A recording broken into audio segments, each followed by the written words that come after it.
A modern commercial jet is an engineering marvel, but physical capability means nothing without legal clearance. No matter the thrust or the aerodynamics, that machine is grounded until it is legally declared fit to fly. To understand how that clearance is granted, we need to unpack the technical framework governing it, specifically the international standards of ICAO Annex 8 and the domestic enforcement of the DGCA national provisions. At the core of this framework is a simple definition. Airworthiness is the condition of an aircraft being suitable and fit to fly safely. The formal proof of that fitness is the Certificate of Airworthiness, or C of A. This is the legal document declaring that a specific aircraft meets all necessary safety baselines. This diagram illustrates the hierarchy of responsibility.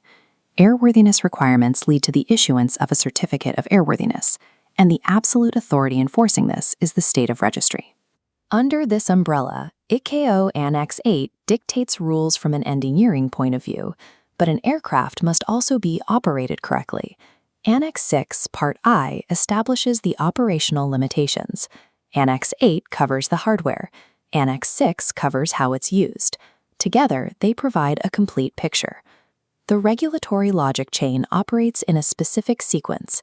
An aircraft must first be designed and built correctly, then operated according to the established rules, and only then does it earn its Certificate of Airworthiness. The Certificate of Airworthiness does not approve a general model. It is tied entirely to the specific individual machine sitting on the tarmac, proving that exact airframe meets every physical and operational requirement. When an aircraft flies internationally, it enters foreign airspace. To avoid overlapping local regulations, a visiting aeroplane is judged by its State of Registry's rules. This document outlines the minimum basis to recognize foreign certificates of airworthiness. The strict condition is that the foreign state's rules equal or exceed ICAO's minimum standards. If they fall below, automatic recognition is revoked, guaranteeing the protection of other aircraft and property. ICAO is realistic about its scope. Annex 8 establishes frameworks. It doesn't replace sovereign national regulations. To certify a specific machine, every state must develop or adopt a comprehensive national code containing the granular technical detail that broad standards leave open. To supplement this, ICAO provides detailed guidance in the Airworthiness Technical Manual, officially indexed as Doc 9760. This table defines who issues clearances. The State of Design issues the type certificate, approving the overall engineering blueprint for a specific model. By contrast, the State of Registry issues the Certificate of Airworthiness, declaring an individual airframe safe for operation. Global aviation functions on this two-tiered trust system. International treaties define the broad safety baselines, while sovereign national codes enforce the precise structural details. Let's look at which aircraft the Annex 8 technical standards apply to.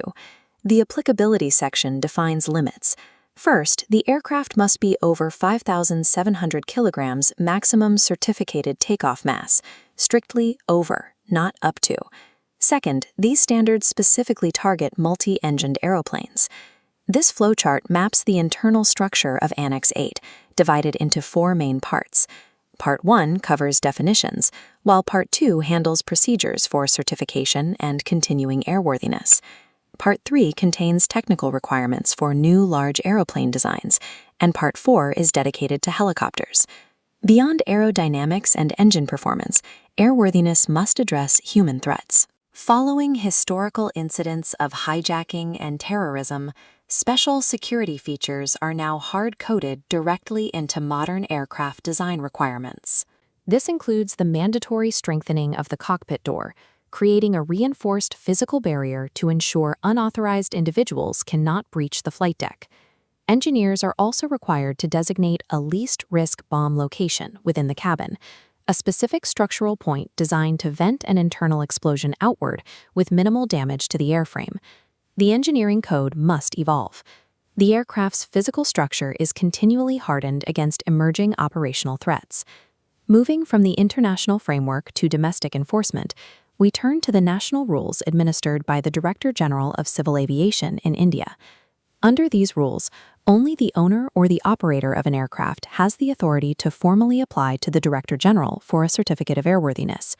For the issue process, Condition A requires the applicant to furnish all specified documents proving airworthiness. Condition B requires the Director General to be independently satisfied the aircraft is safe. Both conditions must be met simultaneously. Without paperwork and physical proof, the certificate is not issued. Once the certificate is issued, an absolute prohibition takes effect. No person may carry out any modification or repair that affects the safety of the aircraft. There are 2 exceptions to this ban. The work must be legally required by the rules, or the operator must obtain prior approval from the Director General before any work begins. If an aircraft violates these standards, it triggers severe administrative action. The Certificate of Airworthiness is deemed suspended automatically under 4 specific grounds. First, if the aircraft ceases to conform with operational, maintenance, or inspection requirements. Second, if the aircraft undergoes modifications or repairs that violate the established rule provisions.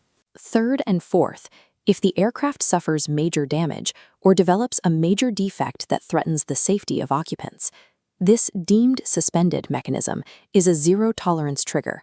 It guarantees the aircraft is grounded the exact moment its physical condition diverges from its certified paperwork. The Director General doesn't need proof of a catastrophic failure to act. Administrative action occurs if there is merely a reasonable doubt regarding the aircraft's safety. Option A is the outright suspension or complete cancellation of the certificate. Option B allows the DG to mandate specific modifications, repairs, or flight tests under the supervision of an approved person. Completing these actions becomes a strict condition for the certificate remaining in force. The absolute bottom line of aviation law applies here. An aircraft shall not be flown during any period where its certificate is suspended. There is only one legal exception. Upon application by the owner or operator, the Director General may issue a special flight permit, providing a lawful, temporary route to move a suspended aircraft. Additionally, if an aircraft is required to keep a flight manual, the Director General must formally endorse the Certificate of Airworthiness to reflect that specific requirement. Finally, the instruments and equipment an aircraft must carry are not a fixed list. The required fitment scales dynamically, determined entirely by the specific use and environmental circumstances of each planned flight. From the broad international standards established by ICAO treaties, down to the immediate suspension powers of a national Director General, the entire regulatory framework enforces one reality. An aircraft's legal right to fly is never permanently granted. It is continuously earned through strict, measurable compliance.